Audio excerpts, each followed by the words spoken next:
My name is Irene Woolette. I'm 32 years old, and for 5 years I didn't have a family.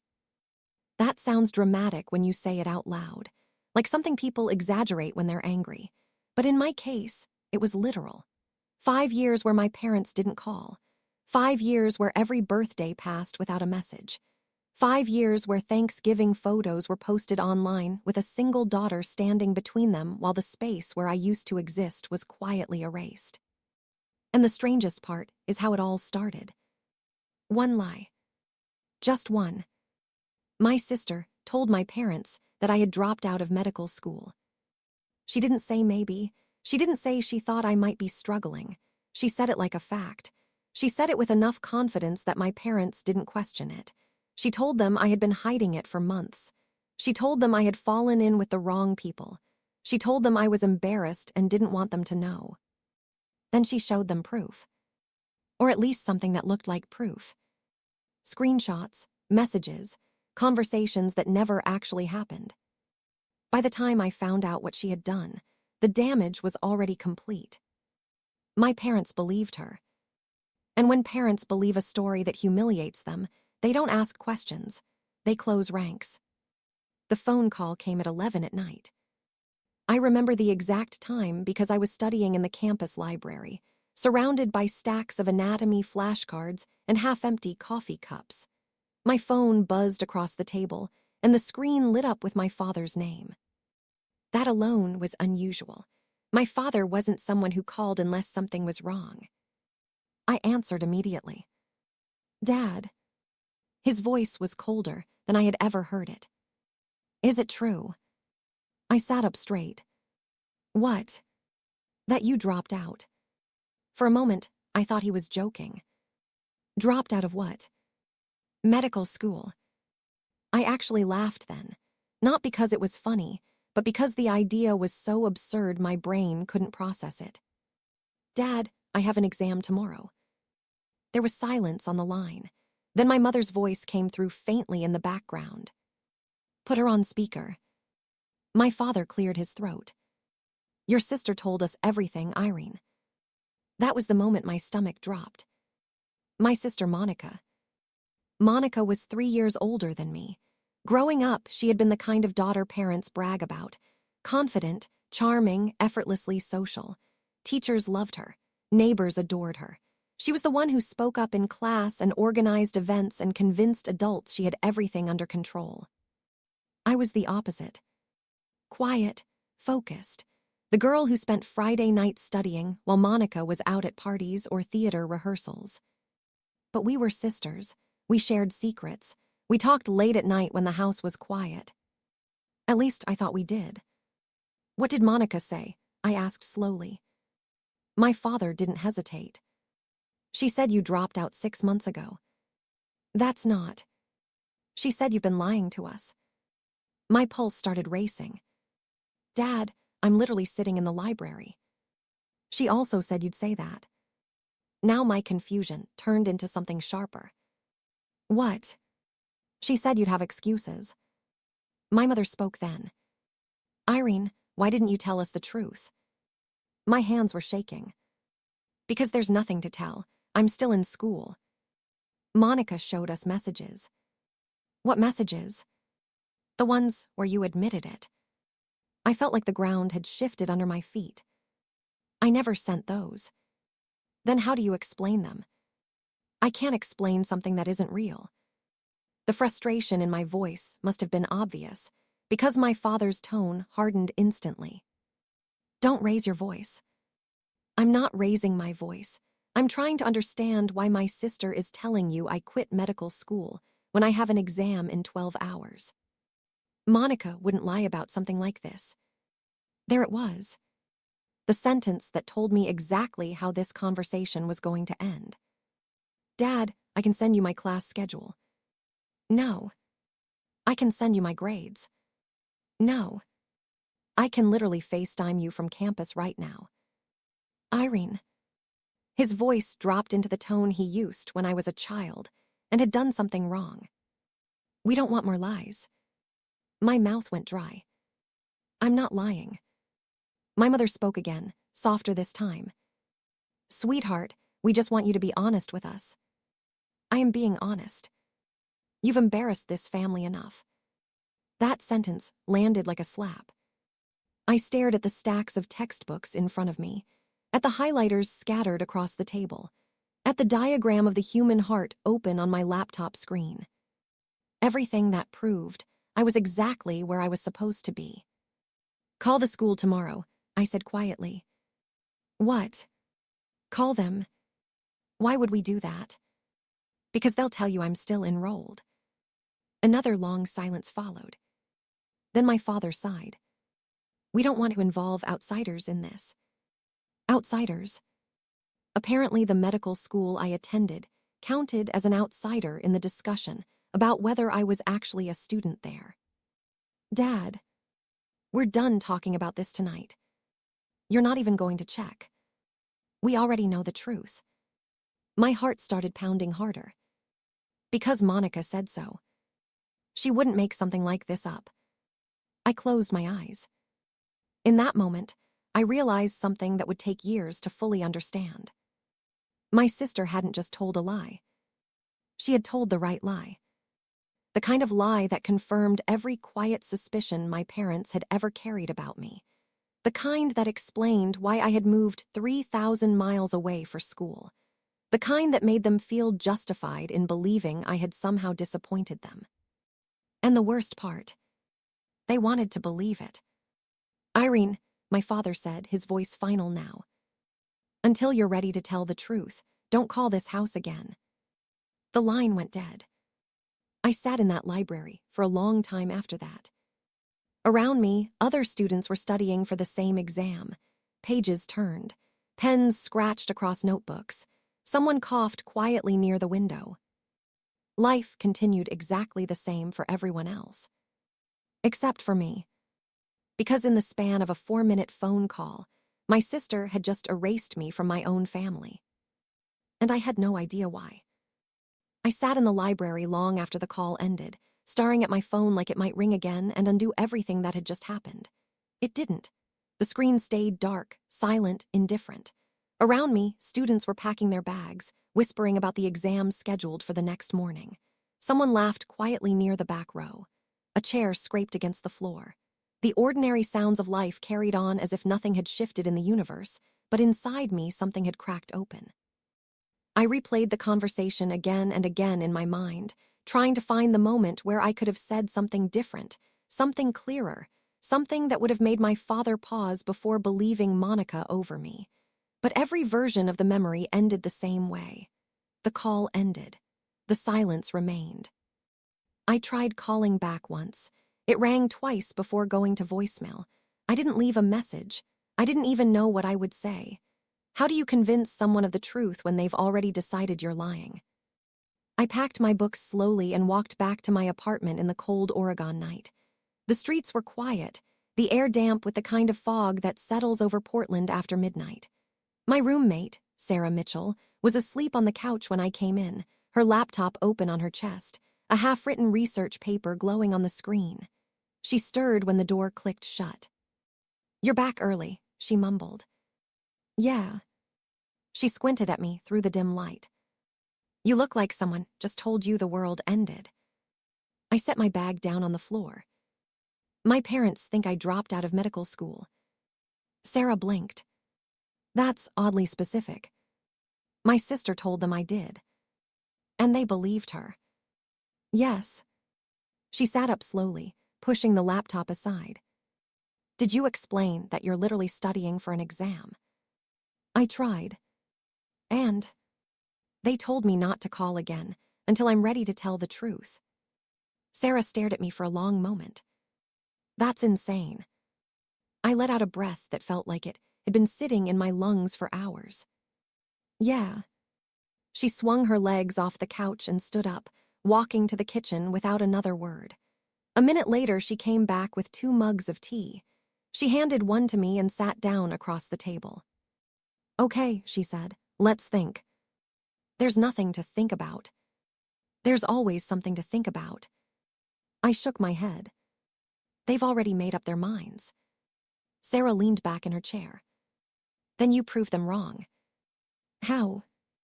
You send evidence. I offered to. No, I mean actual evidence. I rubbed my temples. Like what? Your schedule, your grades, a letter from the school. They said they don't want outsiders involved. Sarah laughed under her breath. The medical school you attend is an outsider. Apparently. She took a sip of her tea, thinking. Then we make it impossible for them to ignore. That night we drafted 2 emails. The first was short and direct, explaining that I was still enrolled and attaching my official class schedule. The second was longer, calmer, detailing exactly what had happened and offering the contact information of the registrar's office if they wanted confirmation. I sent both. The next morning, I woke up early for my exam and checked my inbox before leaving. No response. By lunchtime, still nothing. By evening, nothing again. 2 days later, my emails came back marked as unread. Blocked. I tried calling again. My father's number had been disconnected. My mother's phone rang once, and then the line went dead. Blocked too. It felt surreal, like waking up to discover that an entire part of your life had been quietly deleted overnight. For the next few weeks, I focused on school because there was nothing else I could do. Medical school doesn't slow down for personal crises. Anatomy labs continue. Exams continue. Patients still need care. Every hour of every day was scheduled with ruthless precision, leaving very little room to sit around wondering why your own family had erased you.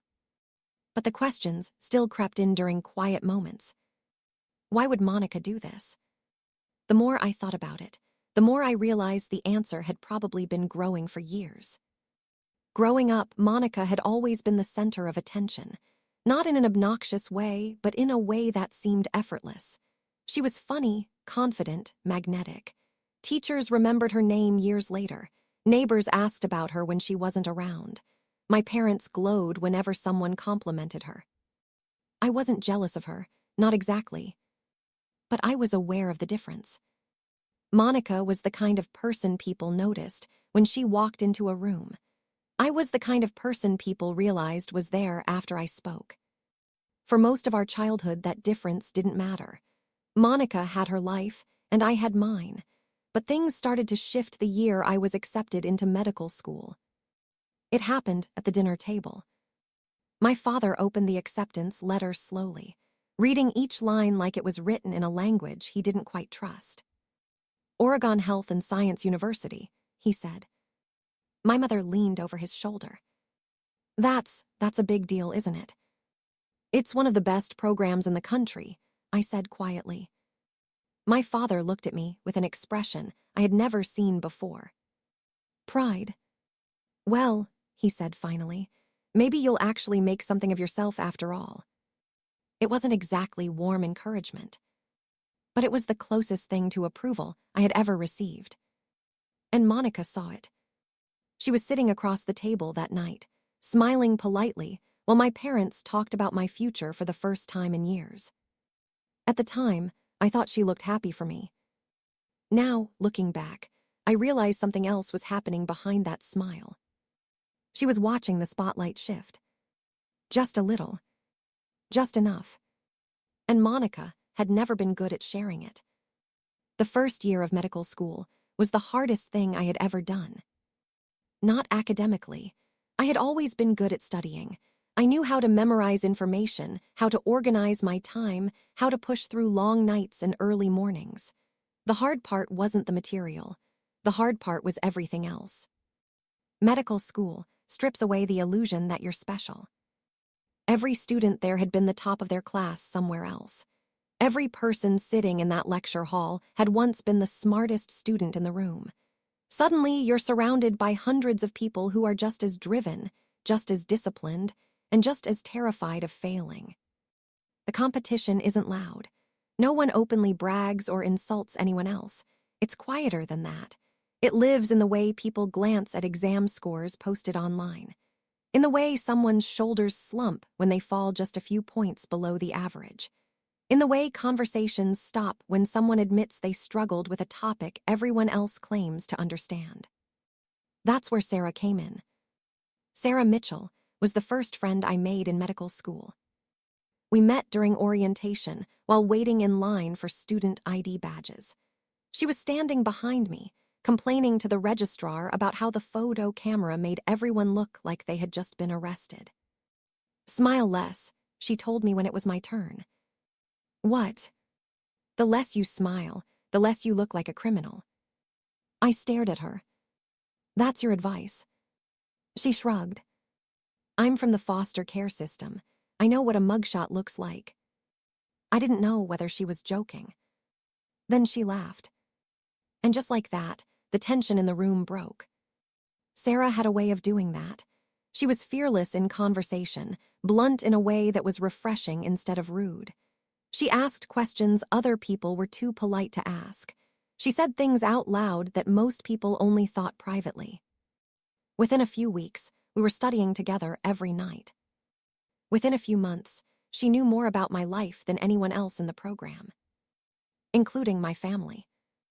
"You know," she said one evening during our second semester, "I've never met your sister, but I'm already suspicious of her." I looked up from my flashcards. "Why?" "Because every time you mention her, your shoulders tense." "That's not true." "It absolutely is." I sighed. "Monica just has a strong personality." That's a polite way of saying she dominates every room she walks into. "She doesn't dominate." "She does." I hesitated. Sarah leaned forward slightly. "Does she ever let you finish a sentence?" "Yes." "How often?" I opened my mouth, then closed it again. Sarah smiled gently. "That's what I thought." At the time, I brushed the comment aside. Monica was my sister. Siblings argue, interrupt, compete. That's normal. It didn't mean anything deeper. But Sarah noticed patterns I had spent years ignoring. And she was the first person who asked the question I had never allowed myself to ask. "Do you think your parents trust Monica more than you?" I didn't answer immediately, because the truth was uncomfortable. "They don't trust her more," I said eventually. "They just believe her faster." Sarah raised an eyebrow. "That's the same thing." The first year passed quickly after that, then the second. My grades stayed solid. My professors started recognizing my name. One attending physician even recommended me for a summer research position in surgical trauma. For the first time in my life, I felt like I was building something that belonged entirely to me. And for a while, my family remained quiet in the background. Monica still called occasionally.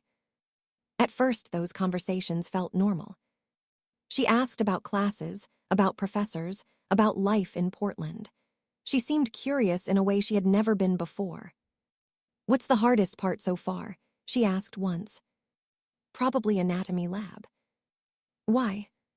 "Because you're standing over a real human body, realizing that someone trusted science enough to donate themselves so you could learn." There was a pause on the line. "That sounds intense." "It is." "You're really doing this," she said quietly. "Doing what?" "Becoming a doctor." "Yeah." Another pause. "Well," Monica said finally, her voice brightening again, "someone in the family has to be impressive." I laughed, assuming she was joking. Now I know better. The third year of medical school was when everything started to fall apart. It happened in August. Sarah and I had just started clinical rotations when she began feeling sick. At first, we assumed it was stress. Everyone in the program was exhausted, surviving on coffee and 4 hours of sleep. But then she fainted during rounds. 2 days later, she was sitting in an oncology office, listening to a doctor explain that she had stage 4 pancreatic cancer. I went with her to the appointment. I remember the moment the doctor said the words. I remember the way Sarah blinked slowly, like she hadn't heard correctly. And I remember the silence that followed. Finally, she looked at the doctor and asked one question. "How long?" The doctor hesitated. Without treatment, a few months. And with treatment, a little longer. Sarah nodded once. Then she turned to me and said something that would change the next year of my life. Well, she said quietly, this is going to make studying complicated. For the next 3 weeks, I watched my best friend begin chemotherapy. I watched her hair start to fall out in small strands on the pillow. I watched the strongest person I knew struggle to walk across a hospital room without help. And eventually, I realized something unavoidable. She had no one else. No parents. No siblings. No extended family. Just me. So I went to the dean's office and filed a leave of absence. 1 semester. Official paperwork. Caregiver status approved. Everything documented. Everything legitimate. I called Monica that night to tell her. I don't know why. Maybe part of me still believed that sisters were supposed to support each other when things got difficult. Hey, she said when she answered. Hey, you sound tired. I have news. What kind of news? I'm taking a leave from school this semester. There was a pause. Why? My friend Sarah has cancer. Another pause. Oh. She doesn't have anyone to help her. So you're quitting? No, I said quickly. Just taking a leave. The school approved it. I'll be back in January. Monica exhaled slowly. That's a big decision. I know. Well, she said, her voice soft and sympathetic, you've always been the responsible one. I just want to help her. That's really admirable. I haven't told Mom and Dad yet. Another pause. Do you want me to tell them? She asked. No, I said immediately. Not yet. I don't want them worrying. Okay, Monica replied gently. Your secret is safe with me. 3 days later, she called my parents. I didn't know Monica had called them until 3 days later. At the time, my world had shrunk down to the size of Sarah's apartment and the oncology wing of Mercy Hospital. Mornings were spent helping her get dressed, driving her to appointments, sitting beside her during chemo, while the slow drip of medication worked its way through the IV line.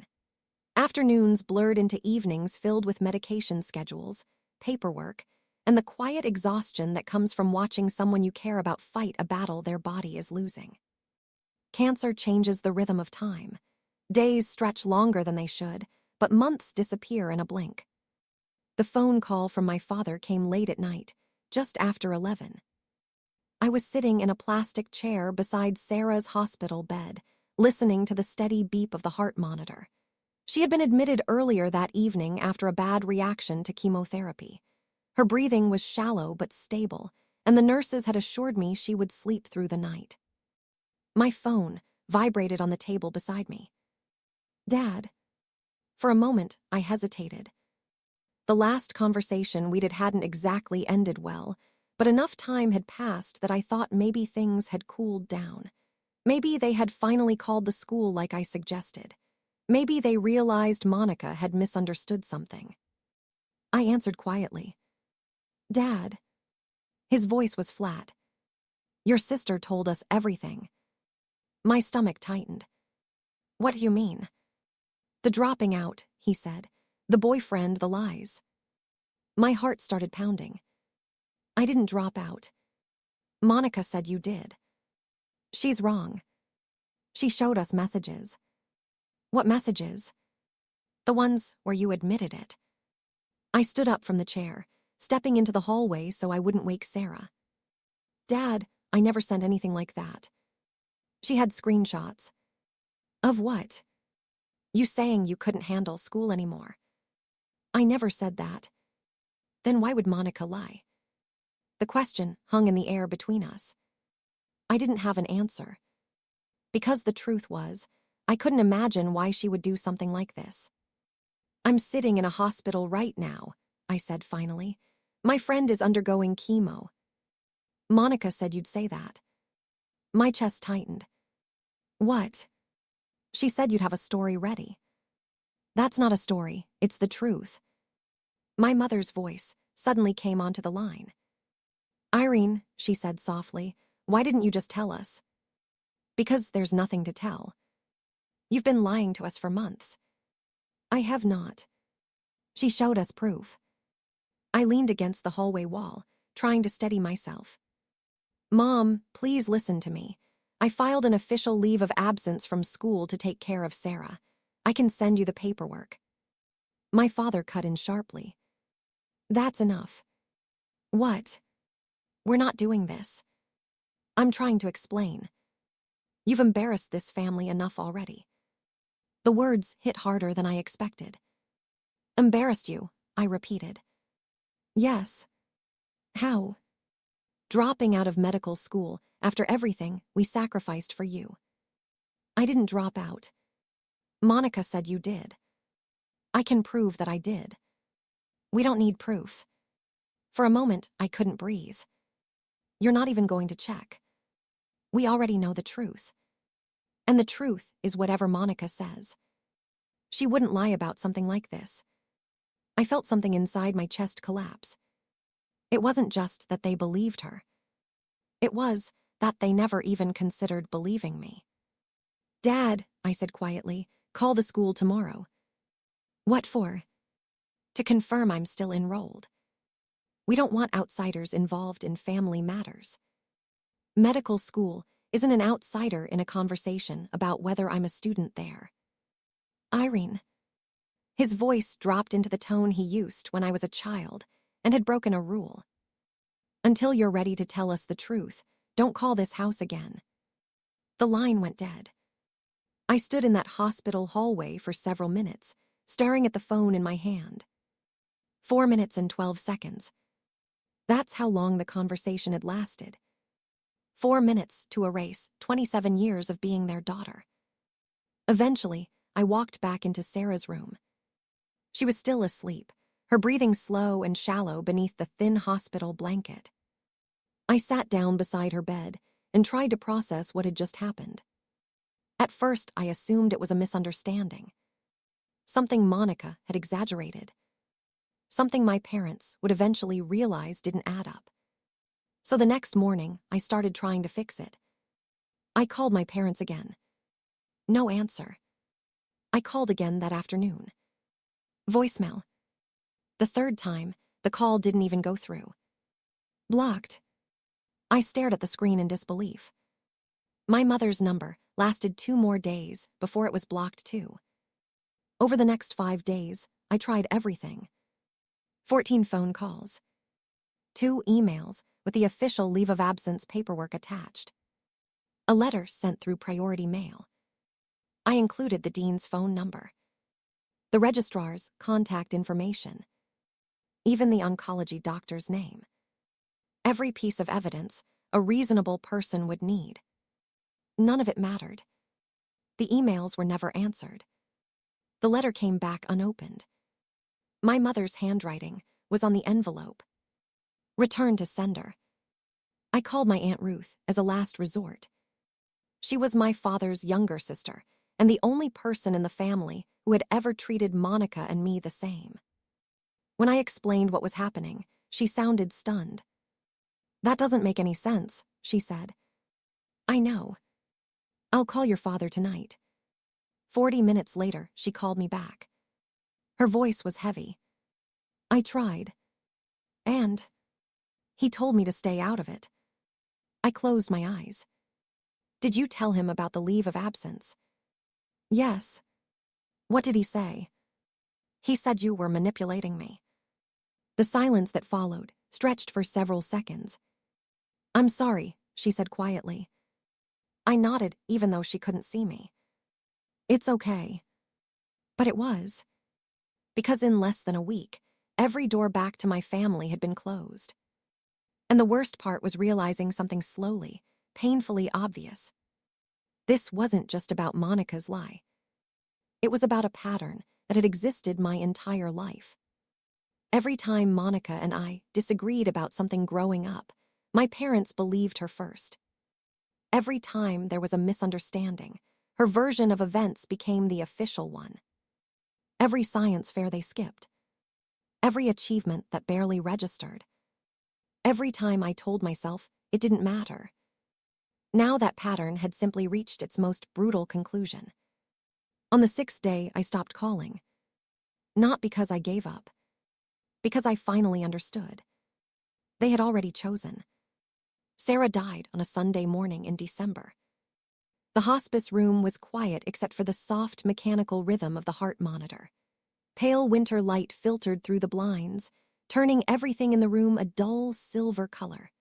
I had been awake for almost 20 hours at that point, sitting in the chair beside her bed with a blanket wrapped around my shoulders and a textbook open on my lap that I hadn't actually read in hours. Her breathing had been shallow all night.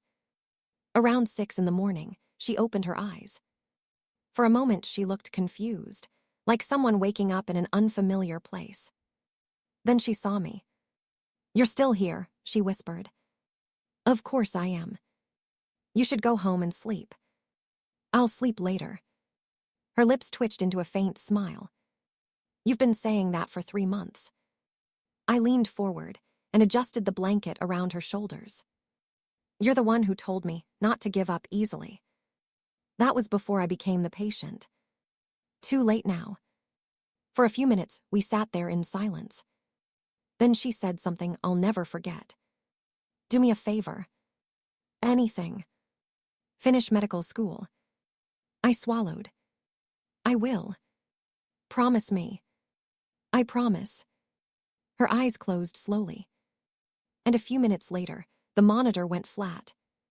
I was the only person in the room. No family. No relatives. No one except the nurse, who quietly came in a few minutes later and placed a hand on my shoulder. After the paperwork was finished and the hospice staff had done what they needed to do, I drove back to Sarah's apartment. Our apartment. Her jacket was still hanging on the back of the kitchen chair. A half-finished mug of tea sat on the counter. The living room looked exactly the way it had the night before. Except Sarah wasn't there anymore. I sat down on the couch and stared at the wall for a long time. At some point, I noticed a yellow sticky note tucked into the pages of one of our textbooks on the coffee table. Gray's Anatomy. The chapter on the pancreas. Our running joke. Sarah had always said if she was going to die from something, it would at least be ironic for medical students. The note was written in her messy handwriting. "Finish what you started, Irene. Become the doctor I know you are." Below that, she had added one more sentence. "And don't let anyone tell you who you are." I stared at the note for a long time. Then I opened my laptop and filled out the re-enrollment paperwork for the spring semester. There were 2 options in front of me. Break or continue. I chose to continue. January came quickly. Returning to medical school after everything that had happened felt surreal at first. The campus looked exactly the same as it had when I left. Students rushing between buildings, professors lecturing in crowded classrooms, the quiet hum of hospital corridors filled with the sounds of beeping machines and distant conversations. But I was different. Something inside me had shifted. Before, I had been studying to prove something. To my parents. To Monica. To anyone who had ever quietly doubted whether I belonged there. Now I was studying for a different reason. I was doing it because Sarah had believed I could. The absence of my family hurt, but it also simplified things in a strange way. There was no one left to disappoint, no one left to impress, just the work in front of me. So I focused. I studied harder than I ever had before. I picked up a part-time research position in the trauma department to cover living expenses. I survived on cafeteria food and the occasional leftovers from hospital conferences. Medical school became my entire world. Days blurred into nights. Lectures. Clinical rotations. Exams. Hospital shifts that stretched past midnight. Whenever the silence of my apartment felt too heavy, I stayed at the hospital longer. Eventually, the pain of losing my family settled into something quieter. Not gone. Just distant. like a dull ache that never fully disappears. I graduated on time. The ceremony took place in a large auditorium filled with hundreds of families cheering and taking photographs. I walked across the stage, shook the dean's hand, and accepted my diploma. When I looked out into the audience, every seat behind my row was filled. Parents, siblings, friends, everyone celebrating the people they loved. My seat section had exactly one familiar face. Aunt Ruth. She stood up and clapped so loudly that a few people turned around to look at her. After the ceremony, she hugged me so tightly I could barely breathe. "I'm proud of you," she said. "Thank you for coming." Of course I came. She pulled back slightly and looked around the crowded auditorium. "They're missing something extraordinary today." I didn't respond. There wasn't anything left to say about my parents at that point. Instead, I focused on the next step. Residency. I matched into a surgical residency program at Mercycrest Medical Center in Connecticut, one of the busiest trauma hospitals on the East Coast. Moving back to the same state where my parents lived felt strange at first, but the hospital was nearly 2 hours away from their town.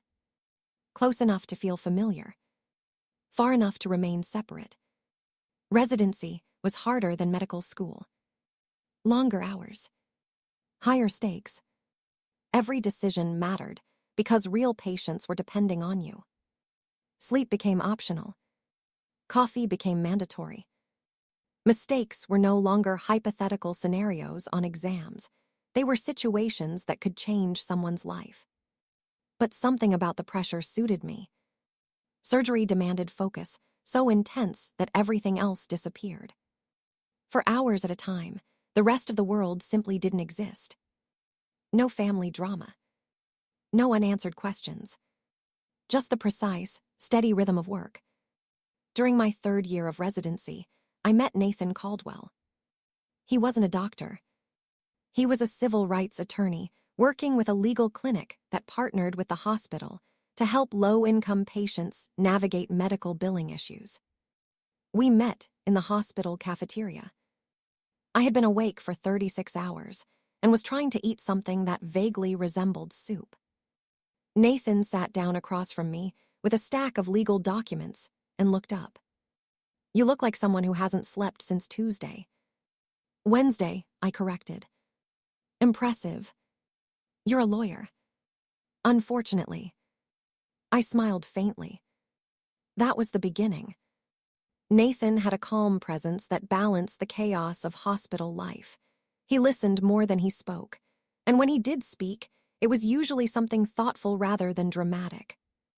It took me a long time to tell him the full story about my family. When I finally did, he didn't interrupt or try to fix anything. He simply listened.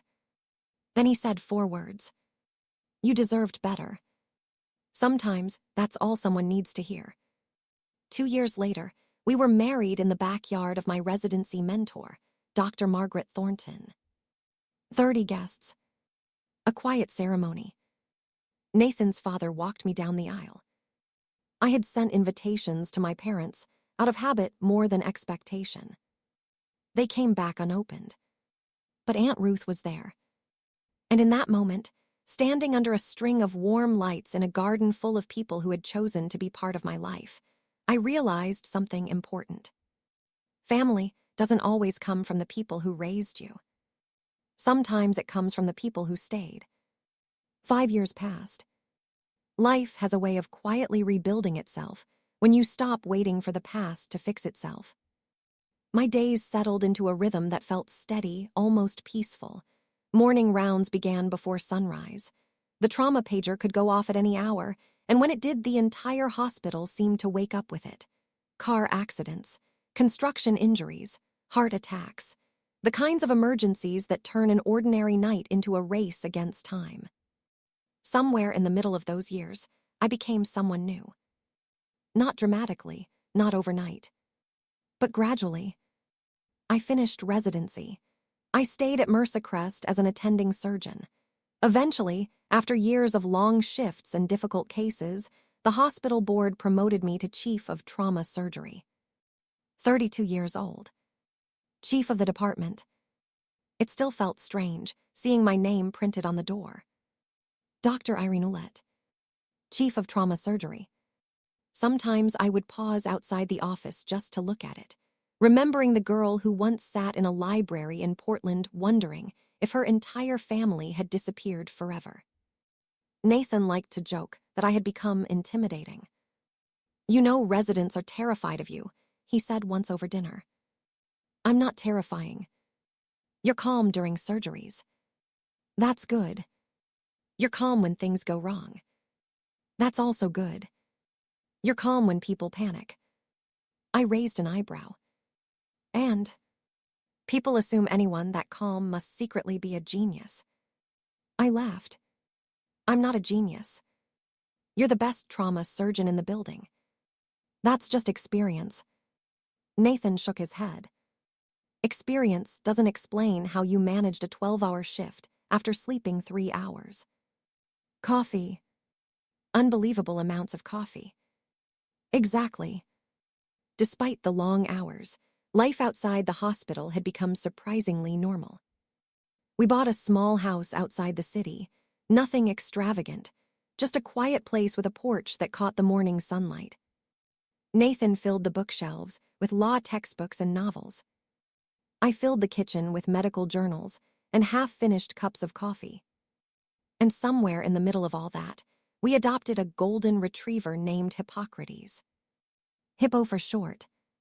He had absolutely no understanding of personal space and believed every person who entered the house was his new best friend. It was a good life, but there was still a small empty space in it. Family holidays always made that space more noticeable. Thanksgiving dinners with Nathan's relatives were warm and welcoming, but there was always a moment when someone mentioned parents or childhood stories, and I felt a quiet distance between myself and everyone else at the table. Not painful exactly, just noticeable. Aunt Ruth called every Sunday. She became the thread that kept me loosely connected to the family I had left behind. I never asked about my parents directly, but sometimes she told me things anyway. "They're healthy," she said once. "Good. Your mother still gardens. She always liked that. Your father retired last year." I nodded slowly. "And Monica?" Ruth hesitated. "She's doing fine." That usually meant something complicated was happening. But I didn't press. Because asking questions meant reopening doors I had spent years carefully closing. One afternoon, about 6 months before everything changed, Nathan mentioned something that caught my attention. We were sitting in the kitchen drinking coffee before work when he cleared his throat. "There's something I should probably tell you." I looked up. "That sounds ominous." "It's not ominous." "Then, why do you sound like you're about to present evidence in court?" He sighed. "Because technically I am." "What happened?" 2 years ago, someone contacted the HR department at the hospital asking about you." I frowned. "Asking what?" "They wanted to know if your credentials were legitimate." "What?" "They asked if you had ever been disciplined during residency." I stared at him. Who would ask something like that? Nathan leaned back in his chair. "I had a colleague trace the inquiry. And it came from Hartford." "Hartford?" "My parents' city." The room suddenly felt very quiet. "Do you know who made the call?" I asked. Nathan didn't answer immediately. But I already knew. "Monica," I said softly. He nodded. She used a fake name, but the IP address led back to her office. I leaned back in my chair, trying to process the information. "So even after 5 years, she was still trying to prove you were a fraud," Nathan finished. I let out a slow breath. "That's impressive." Impressive. In a terrifying kind of way. Nathan reached across the table, and placed his hand over mine. That's not normal sibling rivalry. I know. She's been trying to keep the lie alive. Yes. For several minutes, we sat there in silence. Finally, Nathan spoke again. You could confront them. I could. You could call your parents and tell them the truth. I could. Why don't you? I thought about that question carefully. Because the answer was complicated. Because it wouldn't change anything, I said finally. What do you mean? They already made their choice. And if they found out the truth, then they'd have to admit they were wrong. Nathan nodded slowly. And you think they wouldn't do that? I think it would break them. He considered that. So you're protecting them? No. I shook my head. I'm protecting myself. Because the truth was simple. For 5 years, I had built a life without them. A stable life. A peaceful one. And reopening that chapter would mean inviting chaos back into something I had spent years carefully rebuilding. So I left things the way they were. Until one night in January. 3 o'clock in the morning. When my pager went off and changed everything. The pager went off at 3:07 in the morning.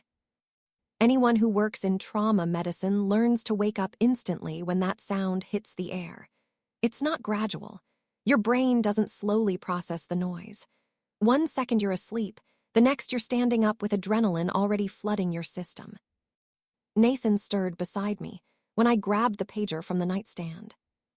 You on call? Yes. What is it?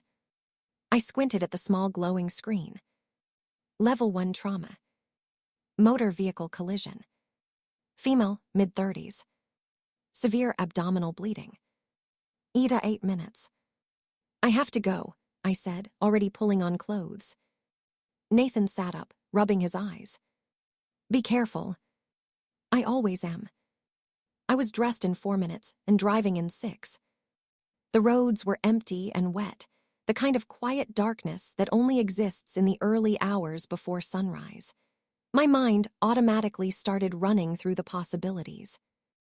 Blunt abdominal trauma. Possible ruptured spleen. Possible liver damage. Internal bleeding. Surgery likely.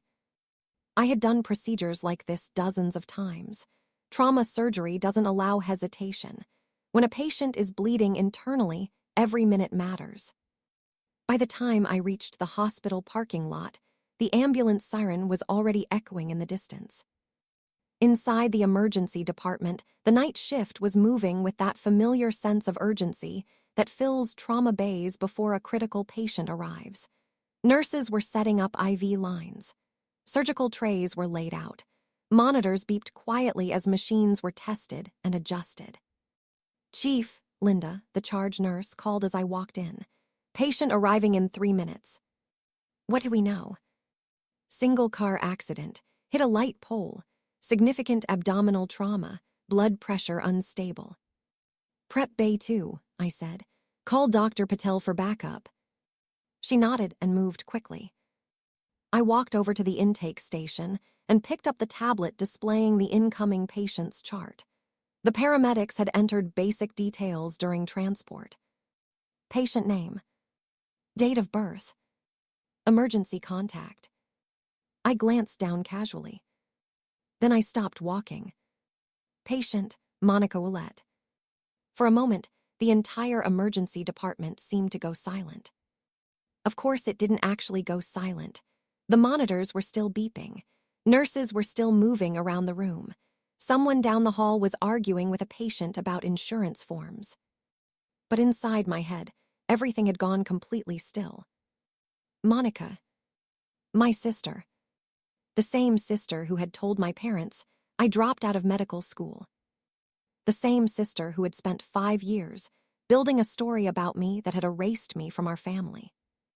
And now she was being rushed into my trauma bay. Linda noticed I had stopped moving. You okay? She asked quietly. I blinked and set the tablet down. I'm fine. You look pale. I'm fine, I repeated. The sound of the ambulance siren grew louder outside. Then the doors burst open. Paramedics rushed in, pushing a stretcher. Monica lay strapped down, unconscious, her skin pale beneath the harsh hospital lights. Blood soaked through the front of her shirt. One of the paramedics was squeezing a bag of IV fluid while another shouted vital signs. 35-year-old female, high-speed collision, one paramedic said quickly. Possible splenic rupture, blood pressure dropping. I stepped forward automatically. Move her to the table. The team lifted Monica onto the trauma bed, while monitors were connected and IV lines adjusted. For a moment, I forced myself not to think of her as my sister. She was simply a patient. A body in crisis. Nothing more. What's her blood pressure? I asked. 70/40. Too low. Get blood ready. The trauma doors swung open again behind us. And that's when I saw them. My parents. My mother looked like she had thrown on the first clothes she found. Her hair was messy, her eyes wide with panic. My father was right behind her, his face pale and rigid. That's our daughter, my father shouted. A nurse immediately stepped in front of them. Sir, you need to wait in the family area. I want to talk to the doctor in charge. The trauma team is already working. Get me the chief surgeon. The nurse hesitated slightly and glanced through the glass partition toward the trauma bay. Toward me. She read the name on my badge. Dr. Irene Ouellette. For a fraction of a second, her eyes widened. I gave the smallest shake of my head. Not now. She turned back to my parents. The chief is preparing for surgery, she said calmly. You'll be updated as soon as possible. My parents were guided down the hallway toward the waiting room. As they passed the glass partition, my father looked through the window. His eyes scanned the trauma team. They moved over the nurses, over the residents, over the anesthesiologist. And then they reached me. But he didn't recognize me. Not yet. Because I was wearing a surgical cap, a mask, gloves. Just another doctor in a room full of doctors. I turned back to the patient. To Monica. Her breathing was shallow. Her abdomen was already beginning to swell from internal bleeding. She needed surgery immediately. I stepped into the scrub room and turned on the faucet, letting the hot water run over my hands. For 30 seconds, I allowed myself to think. Part of me wanted to walk away, to call another surgeon, to let someone else handle this case. Let my parents owe their daughter's life to a stranger. But that's not how medicine works. When someone is bleeding out on your table, personal history doesn't matter. There was a woman in that trauma bay who would be dead within the hour without surgery. And the best trauma surgeon in the building was standing in the scrub room. Me. I picked up the phone and paged Dr. Patel. I need you on standby, I said when he answered. Problem. The patient is a family member. There was a pause. Do you want me to take over? No, I said after a moment, but I want it documented. Understood. I hung up the phone. Then I finished scrubbing in. When I pushed through the operating room doors, Monica was already being prepped for surgery. The anesthesiologist looked up. Ready, Chief. I stepped forward and picked up the scalpel. Yes. 3 hours and 40 minutes. That's how long the surgery lasted. Trauma surgery has a strange relationship with time. Minutes can stretch into what feels like hours when blood loss is severe, but entire procedures can pass in a blur when your focus narrows down to the precise movements of your hands. Monica's injuries were worse than the paramedics initially suspected. Her spleen had ruptured. There was also a deep laceration across the surface of her liver, and 2 small mesenteric vessels were bleeding steadily into her abdomen. Internal bleeding like that doesn't wait for hesitation. Clamp, I said. A surgical instrument was placed into my hand immediately. Suction. Another instrument. The residents assisting me worked quickly, but carefully, watching every move I made. Trauma cases always draw attention in a hospital, especially when the chief surgeon is the one leading the procedure. But none of them knew what made this case different. To them, it was just another critical patient. To me, it was the woman who had erased me from my own family. For 3 hours and 40 minutes, I didn't think about that. I couldn't. The operating room demands absolute focus. We removed the ruptured spleen first. Then we repaired the damaged section of her liver with precise sutures, layer by layer, sealing the torn tissue and stabilizing the bleeding vessels. At one point, the bleeding intensified, and one of the residents tensed beside me. Pressure dropping, the anesthesiologist warned. "Stay with me," I said calmly. "Clamp the vessel. Now suction."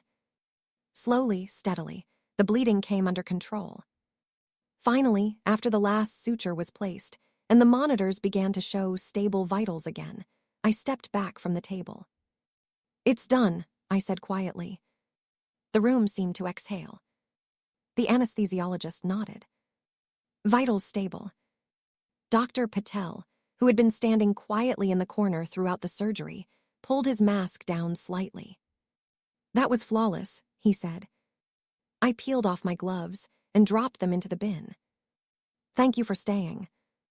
Do you want me to speak to the family?" I paused for a moment. Outside the operating room doors were two people who had believed for 5 years that I had destroyed my own future. Two people who had blocked my calls, returned my letters, erased me from their lives. "No," I said finally. "I'll talk to them." I washed my hands slowly in the scrub room sink. In the stainless steel reflection above the faucet, I caught a glimpse of myself. Surgical cap slightly crooked, eyes tired but steady. The face of someone, my parents, no longer recognized. 5 years ago, I had been the daughter who disappeared. Now I was the surgeon who had just saved their daughter's life. Those two realities were about to collide. I removed the surgical cap and straightened my badge. Dr. Irene Ouellette, Chief of Trauma Surgery. Then I walked toward the waiting room. The hallway outside the operating suite was quiet except for the distant hum of hospital machinery. When I pushed open the waiting room doors, my parents stood up immediately. My father was the first to speak. "Doctor," he said quickly, stepping forward. "How is she? Is Monica?" He stopped mid-sentence. His eyes dropped to my badge, then slowly lifted to my face. I watched the recognition move through him like electricity. My mother looked at me a second later. Her lips parted. No sound came out. For 5 full seconds, no one said anything. Then I spoke in the same calm, professional voice I used with every patient's family. "Mr. and Mrs. Ouellette, I'm Dr. Irene Ouellette, the Chief of Trauma Surgery. Your daughter sustained severe internal injuries in the accident. We performed emergency surgery to remove a ruptured spleen and repair a liver laceration. The procedure was successful. She's stable and currently in the ICU." I deliberately addressed them formally. "Mr. and Mrs. Ouellette." Not Mom. Not Dad. My mother took a step forward. "Irene." I stepped back slightly. A small movement, but unmistakable. Her hands froze midair before she slowly lowered them again. My father's voice came out hoarse. "You're a doctor." "Yes." "You're the chief." "Yes." But Monica said. "What exactly did she say?" I asked quietly. He opened his mouth, then closed it again. My mother began crying. "We thought you dropped out," she whispered. "She told you I did. She showed us proof." There was no proof. My voice stayed calm. 5 years of silence had drained the anger out of it. All of it was fabricated. Behind me, through the glass partition, several nurses and residents had gathered quietly. They understood enough of the situation now to realize something significant was happening. My father tried to regain control of the conversation. "This isn't the time for family matters," he said stiffly. "Your sister is in intensive care." "I'm aware," I replied. "I just spent 3 hours making sure she survives." He had no response to that. My mother wiped tears from her face. "You said you sent letters," she whispered. "I did. Emails too." "Yes." With the leave of absence paperwork attached. Her shoulders began shaking. "The envelope came back unopened," I continued. "Your handwriting was on it." She pressed a hand over her mouth. My father stared down at the floor. "I called 14 times in 5 days," I said. Still no response. Finally, a nurse stepped into the room. "Dr. Ouellette," Linda said carefully. "The board chair asked me to pass along his congratulations. The Physician of the Year committee reviewed the surgical report this morning." I blinked. "Thank you." Linda nodded and stepped back out of the room. My mother looked at me with red, swollen eyes. Physician of the Year. It's an internal recognition. My father finally spoke again. 5 years, he said slowly. "Yes. You never stopped being a doctor." "No." Silence filled the room again. Then I checked my watch. "I need to return to the ICU to monitor her recovery." I turned toward the door. Behind me, my mother's voice broke. "Jerry," she whispered. "What have we done?" I didn't turn around. Because for the first time in my life, my father had no answer. 4 hours later, I walked into the ICU. The morning light had begun to push its way through the tall hospital windows, turning the long corridor a pale gray. Nurses moved quietly between rooms, checking charts and adjusting IV lines. The night shift was beginning to fade, replaced by the quieter rhythm of early morning rounds. Room 6. Monica's room. I paused outside the glass door for a moment. Inside, the monitors were steady. Her vitals had stabilized overnight, which meant the surgery had done exactly what it was supposed to do. A nurse stood near the foot of the bed making notes on a chart. When she saw me, she stepped aside. "She woke up about 10 minutes ago," the nurse said quietly. "Pain levels. Controlled. Good." I pushed the door open and stepped inside. Monica's eyes were open. They were unfocused at first, drifting slowly around the room as the anesthesia continued to wear off. Then her gaze settled on me. She squinted slightly. Then she read the badge clipped to my coat. "Dr. Irene Ouellette, Chief of Trauma Surgery." The color drained from her face. For a few seconds, neither of us spoke. Finally, she whispered one word. "Irene." "Good morning, Monica," I said calmly. Her breathing quickened slightly. You're a doctor." "Yes." "The chief." "Yes." Her eyes moved around the room, as if she were trying to understand the reality she had just woken up into. Then they returned to me. "I can explain," she said quickly. "You don't need to explain anything to me." She flinched slightly. "I didn't mean for things to go this far." "That's a conversation you need to have with them." I nodded toward the hallway outside the glass door. My parents were standing there. Waiting. Watching. Monica followed my gaze. For the first time since she woke up, real fear appeared in her eyes. "Irene, your surgery was successful," I continued in the same calm clinical tone I used with all patients. "You'll make a full recovery if you follow the recovery instructions." I didn't think. "You didn't think you'd wake up on my operating table." She fell silent. The machines continued their quiet, steady beeping. "I have rounds to complete," I said. "The nurse will monitor your vitals." I turned and walked toward the door. Just before leaving, I paused briefly. "For the record," I added quietly, "I never dropped out of medical school."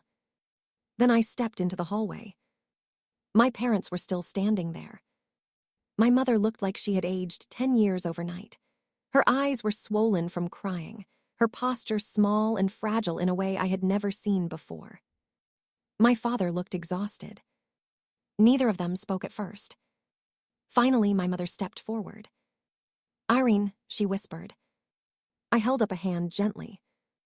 "Please." She stopped immediately. "I hear that you're sorry," I said carefully, "and I believe that you are." Tears ran silently down her cheeks. "But sorry is a starting point," I continued, "not a solution." My father looked up. "We want to fix this." "I understand. What can we do?" I thought about that question for a long moment, because the answer wasn't simple. "You can start by understanding something," I said slowly. "I'm not the same person you pushed away 5 years ago." My father nodded faintly. "I know. I built a life without you. I see that now. And if you want to be part of that life again, it will be on different terms." "What terms?" "My terms." He didn't argue. For the first time in my life, my father simply nodded. "Okay." That moment mattered more than anything else he could have said. Because the man who had once declared himself right without question was finally acknowledging he had been wrong. Not loudly, not dramatically, but honestly. "I need time," I said. "As much as you need." I nodded once. Then I turned and walked back toward the ICU station. 2 weeks later, Monica was discharged. The hospital released her with detailed recovery instructions and a long scar across her abdomen that would take months to fully heal. But the damage she had done to our family would take longer than that. A month after the accident, I attended the hospital's annual Physician of the Year gala. 200 people filled the ballroom that evening. Doctors, nurses, administrators, and donors all gathered under bright chandeliers while quiet music played in the background. Nathan sat at my table beside Dr. Thornton and several members of the trauma team. When my name was announced as the award recipient, the applause felt overwhelming. I walked to the stage slowly. The microphone stood waiting at the center of the podium. I looked out across the room. My colleagues, my friends, the people who had stood beside me during the hardest years of my life. Then my eyes moved to the back of the ballroom. 2 seats had been reserved there. My parents were sitting side by side. My mother wore a navy dress and clutched a small purse tightly in her lap. My father sat stiffly beside her, clearly uncomfortable in a formal suit he probably hadn't worn in years. They looked proud and devastated, both emotions at the same time. I cleared my throat. 5 years ago, I said into the microphone, I almost quit medicine. The room fell silent. Not because the work was too hard, but because I lost the people I thought I needed in order to keep going. I paused briefly. What I learned is that the people who truly support you aren't always the ones you're born to. I looked at Nathan, at Dr. Thornton, at the team that had become my family. Sometimes they're the ones who choose you. Then my eyes moved back to the last row. And sometimes, I continued quietly, the ones you're born to eventually find their way back. My mother covered her mouth as tears spilled down her face. My father stood slowly. The applause grew louder. After the ceremony, my father approached Nathan near the coat check. I watched from across the room as he extended his hand awkwardly. "I should have been the one who walked her down the aisle," he said quietly. Nathan shook his hand. "With respect, sir," Nathan replied calmly, "you should have been a lot of things." My father nodded slowly. "I know." Months passed. Conversations happened. Not dramatic confrontations. Just quiet discussions over coffee and careful steps toward rebuilding something that had once been broken. My parents started attending therapy sessions with a family counselor. Monica sent a long email to every relative she had lied to. The truth spread slowly through the family network she had manipulated for years. And something unexpected happened. No one shouted. No one demanded punishment. They simply stopped believing her. Trust, once broken, doesn't come back easily, but it can return in small pieces. One Sunday morning, in early February, the doorbell rang while I was making breakfast. Nathan looked up from the coffee machine, expecting someone. No. I walked to the door and opened it. My parents were standing on the porch. My father held a bottle of orange juice awkwardly in one hand. My mother carried a tin of homemade cookies. The same cookies she used to make for school events when Monica and I were children. "Hi," she said nervously. I stepped aside. "Come in." My father walked slowly into the kitchen, looking around as if memorizing every detail. Finally, he turned to me. "Can I help with anything?" I looked at him for a moment. Then I pointed toward the cabinet. "You can set the table." He nodded and opened the cabinet. He took out 4 plates. Then he looked back at me. "4. Yes." He placed them carefully on the table. Nathan handed him a cup of coffee. My mother hugged me quietly near the stove. Outside, light snow began to fall. Inside, breakfast sizzled on the stove. It wasn't perfect. It wasn't the childhood I once imagined. But it was real. And sometimes real is enough. My name is Dr. Irene Ouellette. I'm 32 years old. And after 5 years of silence, I'm slowly learning what it means to be someone's daughter again. 4 plates on the table. A small beginning.